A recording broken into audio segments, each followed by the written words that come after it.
Hi guys! Nandito ngayon tayo sa bundok ng Paldingan.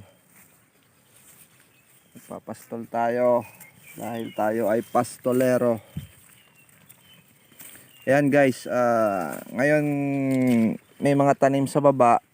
Ang ginagawa ko sa mga kambing ko, dinadala ko sila dito sa bundok.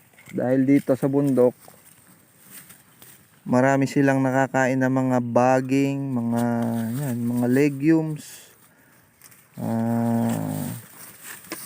mga kung ano-anong halaman dito na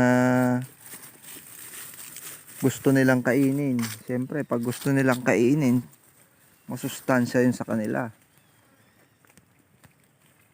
Ano sila, mix vegetable lang nakakain nila dito. Wow. Ano-ano. Nakakaganda rin ng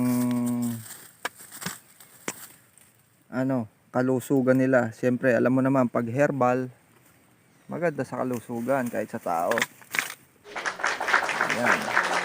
Ngayon, ang tip ko sa inyo, mga kapastolero, para ang kambing nyo ay manatiling malusog kahit ngayong summer na medyo mahirap ang damo sa baba. Konti lang ang ulan dito sa Pangasinan. Minsan talagang ilang buwan na hindi pa umuulan, kaya yung mga damo hindi gumaganda. Pero dito sa bundok, merong ibang damo na nabubuhay sa init. Kahit hindi umuulan na matagal, nagsisibulan sila, ang gaganda. Ayan, ito. Ang pagkain ng kambing ko, ang dami niyan, oh. Ayan. Wow. Dun pa sa kabila, hindi sila mauubusan. So guys, ang tip ko lang, parang kambing nyo ay talagang maging malusog, monthly deworming.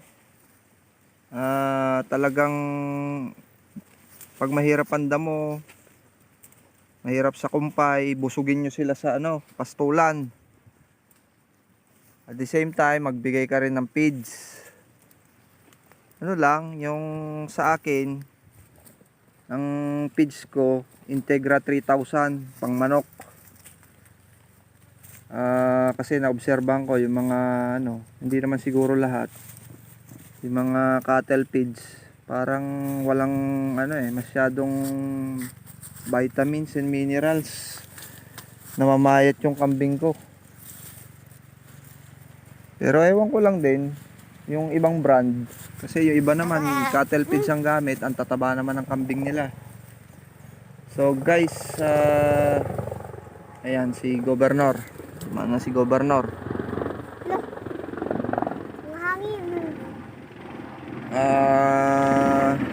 Padaanin muna natin yung helicopter. Ngayon. So guys, ang ginagawa ko, pastol sa umaga 2 oras, pastol sa hapon 2 oras. Bago ipastol yan sa umaga, bibigyan ko yan ng kalahating cup ng Nissin cup noodles. Doon ko tinatakal kalahati nun ng Integra 3000 per head. Pag medyo malaki kambing, 3/4. Pag buntis, 3/4. Sa gabi, pag katapos ipastol sa hapon, pag uwi nila, ganun uli, kalahati uli. Tapos painumin mo ng tubig na may molasses. At the same time, meron ka din dapat nakasabit doon na mineral block sa kulungan ng kambing mo, para kung gusto mo talagang gumanda sila. Tapos every month deworm.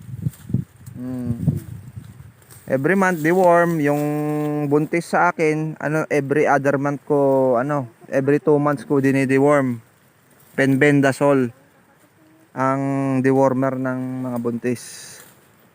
Tapos ayun, pagka medyo madumi na sila, kahit once a month, paliguan nyo rin para yung balahibo nila gumanda, hindi sila malagkit. Ito, madulas. yun, nakakatulong din sa ano yun, paglaki ng kambing kasi nagiginhawahan sila pagka nakakapaligo. Lalo pag mainit ang panahon. Yan, nagiginhawahan sila.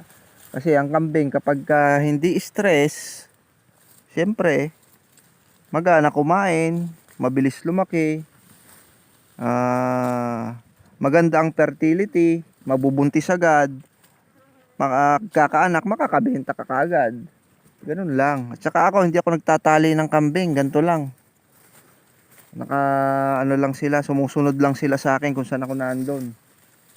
Para makain nila yung gusto nilang kainin. Kasi pagka nakatali ang kambing, limited lang yung ano nila.